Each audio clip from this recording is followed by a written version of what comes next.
This week, we will be going over on variance and standard deviation.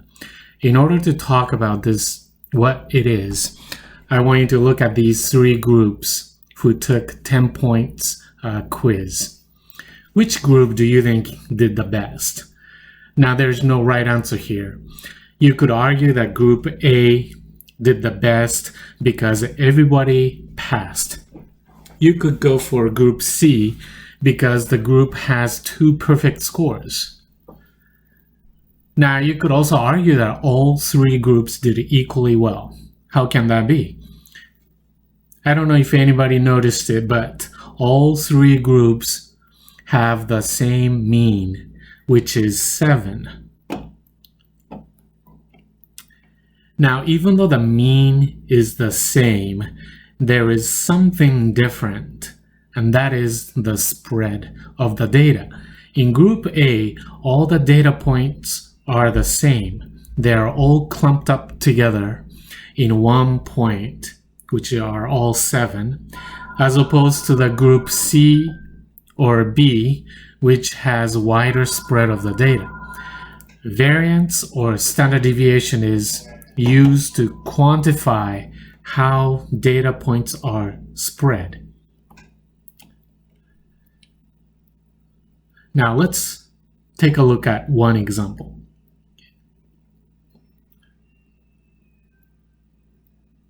Here we have 5 data points, 3, 12, 8, 15, and 7. The first step of finding the variance is to find the mean, or the mu. So, mu equals, mu is just a symbol for the mean. You add all the data points, 3 plus 12 plus 8 plus 15 plus 7. You can stop the video right now and then figure out the mean, okay? And then divide by 5 data points. So the mean is going to be, 9, okay? Step 2. Now we are going to fill in the table. Basically, variance is the measurement of how each data point is away from the mean. So you find the difference between each data point and the mean. So this is what I mean by that. So first data point is 3. So you're going to do 3 minus the mean, which is -6. Let's try another one.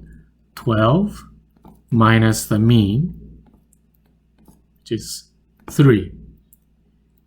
8 minus 9, -1. 15 minus 9, which is 6. 7 minus 9, which is -2. Now, if you add these numbers, it will always become 0. Now, that's not going to help us. So in order to remedy that, your next step is to basically square each number that we found. And so let's do that. So we're going to do -6 squared. Now, if you remember, if you square a number, it's always going to be positive number. So -6 squared is 36. 3 squared is 9. -1 squared is, it's still 1. 6 squared is 36.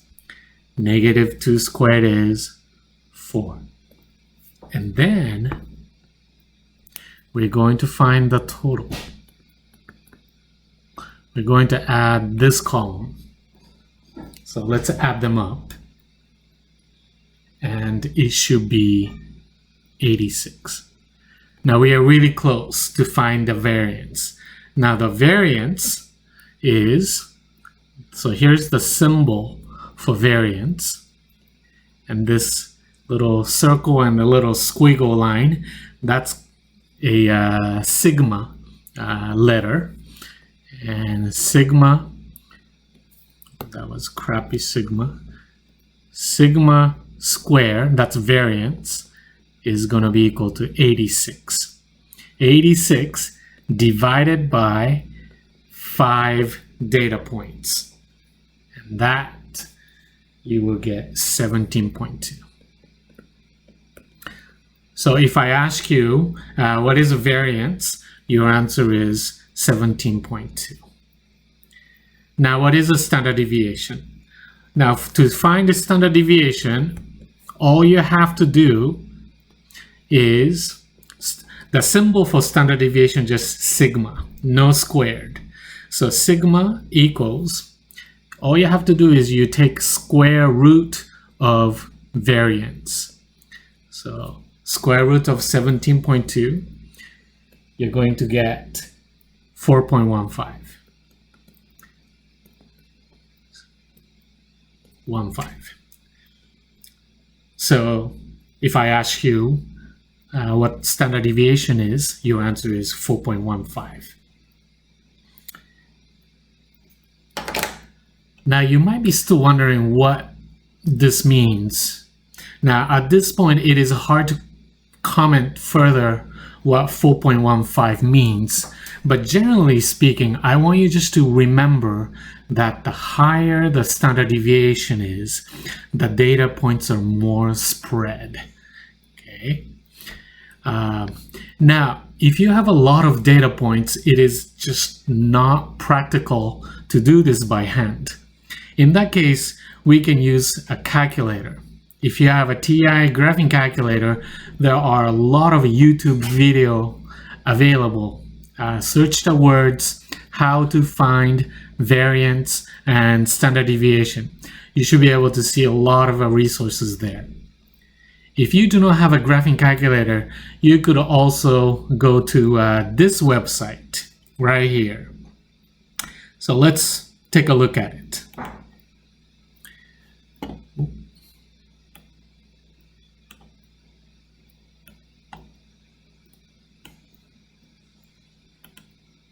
So here, we could just type in all the data points. So it was 3, 12, 8, 15, and 7. 15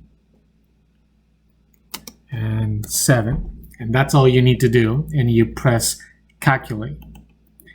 And then we have right here, here's the variance, 17.2, as we, the same number. And then the standard deviation is 4.15 or 147. So you could use the calculator to figure out the variance and standard deviation. I hope this video instruction helps. Please complete the assignment and make sure to take the quiz at the end. If you have any questions, please do not hesitate to email me anytime, and I should be able to reply to you as soon as possible. Good luck.